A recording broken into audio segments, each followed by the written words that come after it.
friend, it's Nicole here. For today's layout, I'm starting with the December team sketch. We recently kicked off a team sketch challenge, and this is the December sketch. Yes, I know, it's January. I'm a bit late for the party, but better late than never, right? I'm pairing the sketch with the Beach Time Scrapbook Workshop Kit. I did a full walkthrough of this kit in my unboxing video where I shared all the details, and I'll link that at the end of this video in case you missed it. I've already flipped over the pattern papers so that you can see both sides, and these sheets at the end are the one-sided specialty sheets that are only available in the kits. There are extra ephemera punch-out sheets only available in the workshop kits, a full 12 by 12 sticker sheet, several sheets of the two-tone cardstock in coordinating colors, and then photo place card holders. So these are the photos I am documenting today. They're from a family vacation to California in the summer of 2023.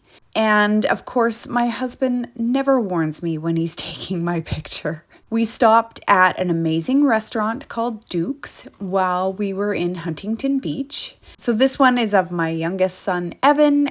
We got a bunch of sun that day. We are all looking a little sunburnt. And then I didn't actually take these two photos myself. The ones I took had a lot of people in them and, really poor lighting. So recently, when I was on the restaurant's website trying to remember the name of the dish I had ordered, I spotted this photo and I just couldn't resist printing it for my scrapbook. I'm going to clear away some of this mess and bring in two 12 by 12 sheets of white willow cardstock for my base pages. I also forgot to mention that the kits include these layout blueprints, which guide you through how to create 3 pre-designed layouts. Now, since I'm using my team's sketch, I won't be following these, and I do tend to do my own thing anyway, but they're great to have for inspiration. And when you've been away for a while like I have, sometimes it's really nice to have that extra inspirational help. I'm bringing back the pattern papers. When I was deciding which collection to purchase from the new catalog, this palm tree paper immediately reminded me of this trip. And then when I found this photo to go with it, how perfect is that, right? So like the sketch, I want the paper positioned mostly on the right side with a little overlap on the left. I know my photos will cover some of the palms, and I'm totally okay with that. You still get an idea they're there, along with the cloud-like details. On the left side, I'm going to stagger these two photos. I didn't print them the same size as suggested in the sketch. Honestly, I didn't want the photo of me that big. At least, I'm sort of smiling. And the sketch shows them sitting side by side, but I'm going to stagger them to have more room for embellishing. This is such a great way to use pre-designed paper. I don't know about you, but sometimes I look at a design like this and I hesitate to use it because I don't want to cover up all those details. So from here, I need another pattern paper to coordinate with the palm paper. I don't want to use the cloud pattern since it's too similar to what I have already. And I'm skipping the theme park paper. That leaves me with the ombre sun, the rainbow stripes, the water pattern, the waves, and the sunset style paper. I already have a plan for the sunset papers, so that one's out. We were at the beach, but I'm not feeling the water patterns for this layout, so those are going to go too. That leaves me with the sun and the stripes. So the stripes let me introduce more color into the layout, and I really love a good striped paper. So we're going to go with that one. For my third paper, I'm bringing in the Mixed Up Patterns paper pack, another new product from the January to April catalog. Now, this collection is designed to coordinate with several collections in the catalog, including this one, the Beach Time. Now, I'm drawn to the strawberry slush colored paper with the subtle tone-on-tone swirl design. There's pink in my shirt. This is about the same color of our skin after we'd been in the sun all day. And it's also one of the coordinating colors in the kit. So before I decide on my last paper layer, I'm going to trim all these papers down to size. So here's what I've got so far, following the measurements from the sketch. I did trim down the orange frame slightly to reveal the white cardstock underneath at the top and the bottom of the layout. The sketch shows a horizontal strip of paper running across the page, acting like a shelf for the photos on the layout. And I'm leaning towards adding a brown wood grain pattern paper here. So if you look at the sign in the front of the building, and then when I walked into the restaurant, the first thing I noticed was the beautiful wood beams and of course the view of the ocean. So I have a few wood grain options that I've pulled out. These are from the Country Woods collection. You can find that in Stampin' Up's annual catalog. I've got the two darker options in early espresso color and then a lighter brown, closer to that crumb cake color. So the first one has a bit of pink woven into the distressed areas. I also have this version with the white distressing. I'll place my photos on top to help visualize it. The wood tones in the photos fall somewhere between the two brown options that I'm choosing from, but personally, I'm leaning towards the darker tone. It really grounds the page. I'll switch out the lighter brown for the darker one with the white distressing. Now, both options really work, but since there's a lot of, white pillars and white accents in the restaurant, I'm going to go with the wood grain with the white distressing. So I went ahead and cut those and I'll get them into place. So I am loving this sketch, and this is a great way to use those papers that have that large scene on them. Sometimes I hesitate to use designs like this because I don't want to kind of cover them up, but you don't have to use the whole thing.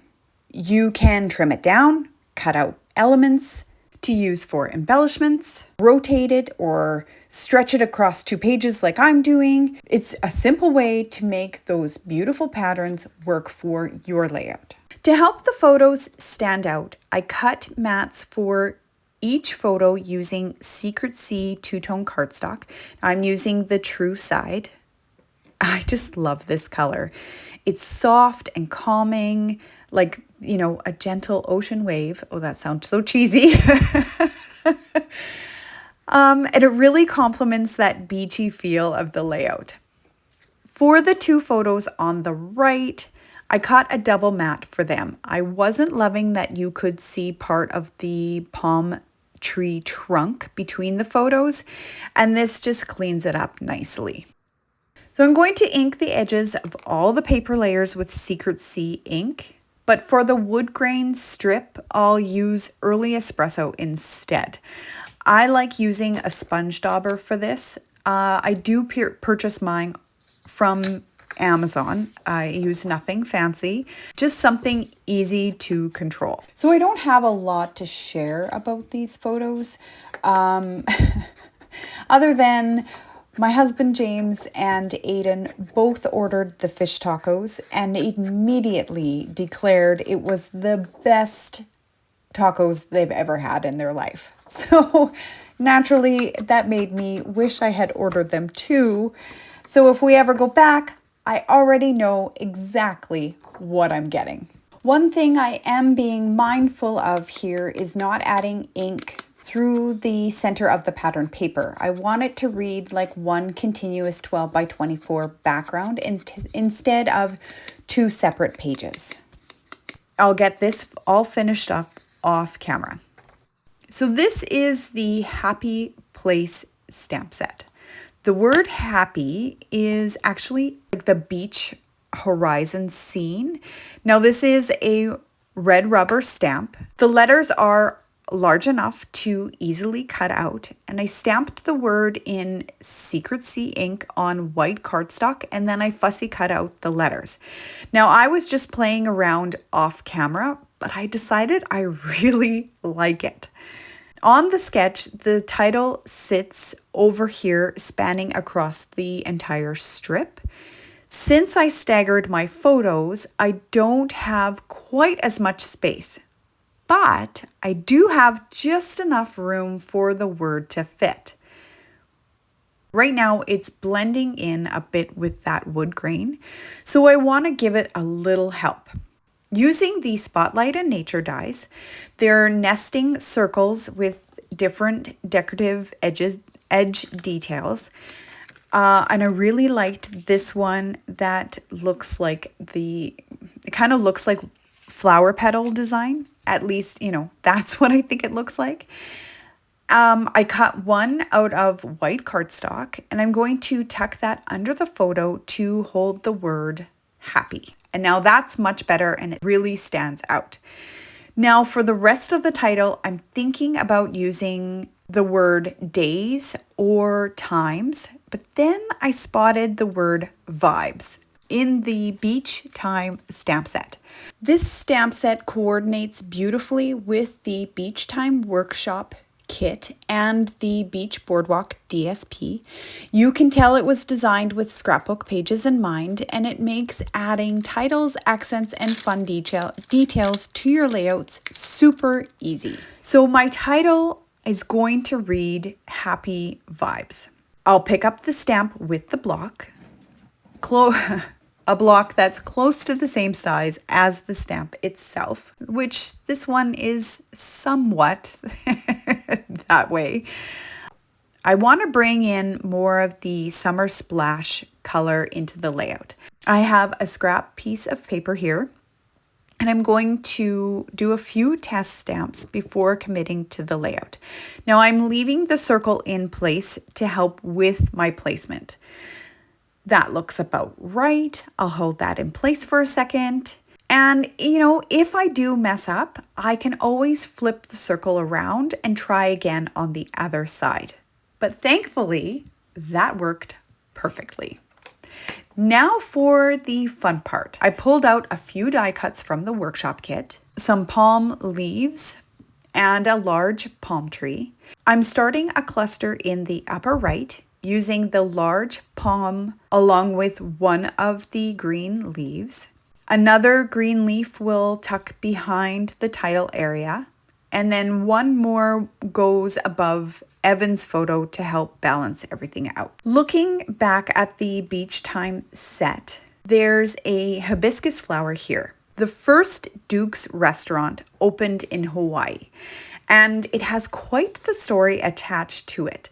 So when I think of hibiscus flowers, I think of Hawaii. Let's stamp a few of these using strawberry slush ink on white cardstock. I'm going to start with 3. I always like to test stamp first. This will season the stamp and make sure that I have good coverage. And there's also a small palm leaf in the set. So I'll stamp a few of those in Granny Apple Green on another scrap of white cardstock. I keep a bin of white cardstock scraps on my desk, so they're always easy to reach. This is handy when I'm creating stamped embellishments like this. I'll go ahead and stamp 3 of those as well, just continuing with the use of odd numbers. If I need to, I can always stamp out more. Now, this is a stamp set that was designed, like I said, mainly for scrapbook titles or like subtitles. So it doesn't have coordinating dies, but these images are easy enough to fussy cut out. Now, I could have kind of colored in the flowers with markers, but I'm leaving mine white with just that pink outline. Now I'll finish cutting the rest of these off camera. While I was off camera, I also pulled out the Happy Hibiscus stamp bundle. Now sadly, this one is retired now, but I had a bunch of these flowers already stamped and cut out from previous projects that were sitting in my stash. Some of the flowers are in the strawberry slush color with berry burst, and then others are petal pink and flirty flamingo. I really like having pre-made ephemera already ready to go.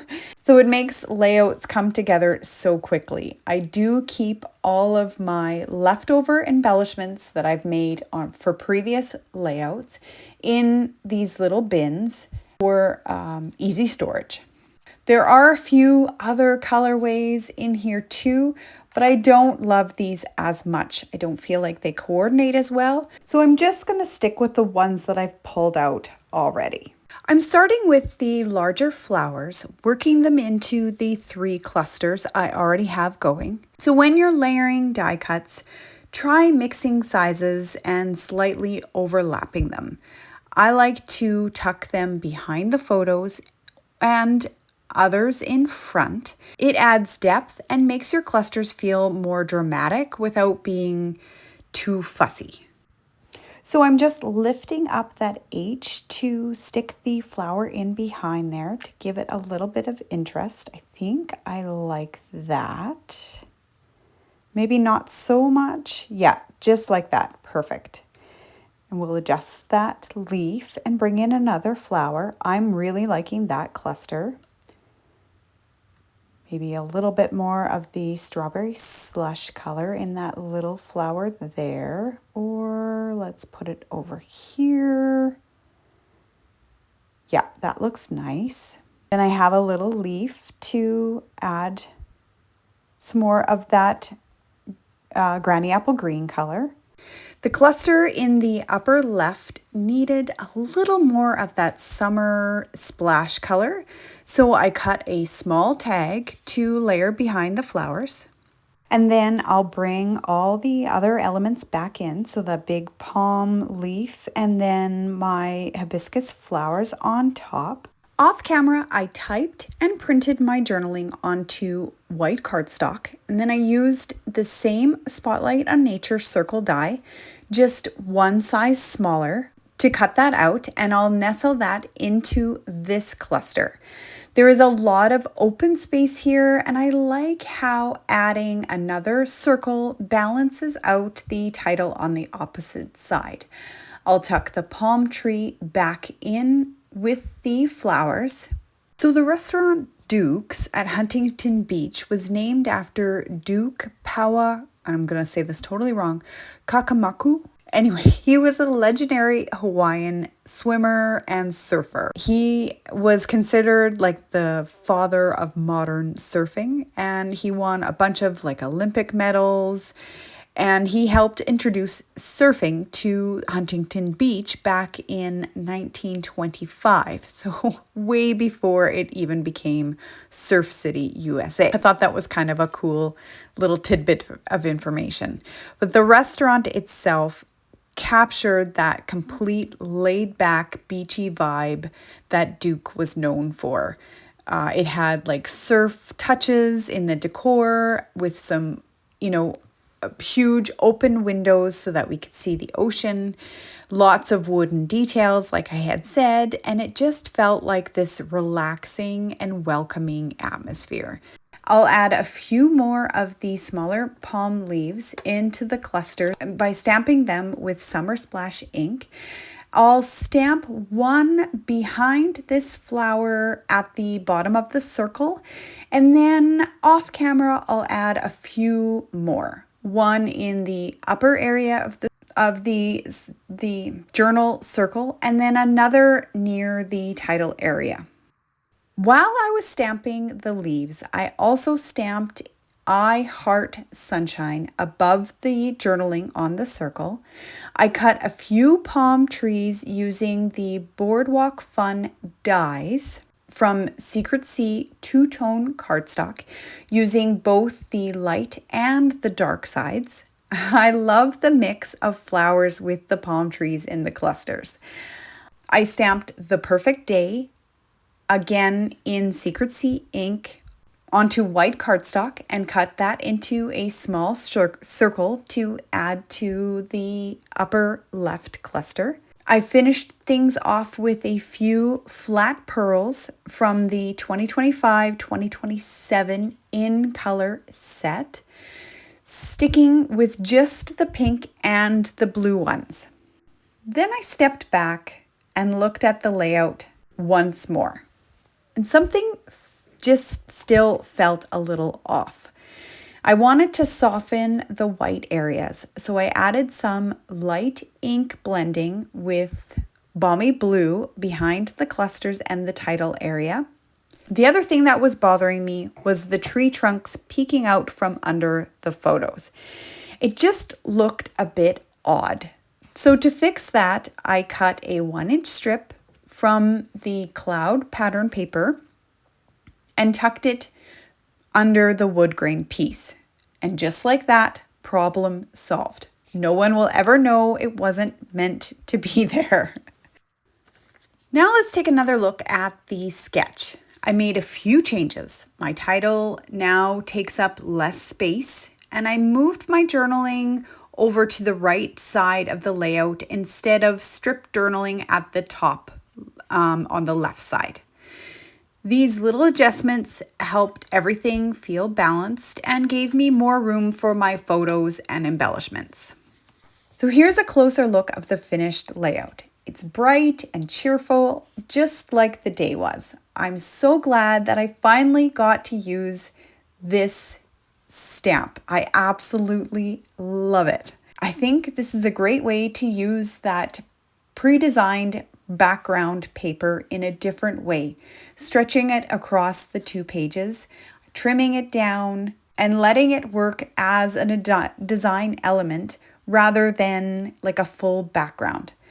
It keeps the layout cohesive while still giving room to layer, add texture, and make it my own instead of feeling locked into the original design. Thank you so much for hanging out with me today. I hope you had a great holiday season and Happy New Year. If you enjoyed this project, I'd love it if you subscribed to my channel and gave this video a thumbs up. If you have a workshop kit or like a pre-designed paper that you've been holding on to, I hope this gives you a few ideas for using it in a different way. Leave a comment below and let me know how you brought in the new year. We went away for Christmas and New Year's this year, but I think I prefer the more traditional holiday at home. For still shots, check out my Instagram and Pinterest. Until next time, keep telling your stories one page at a time.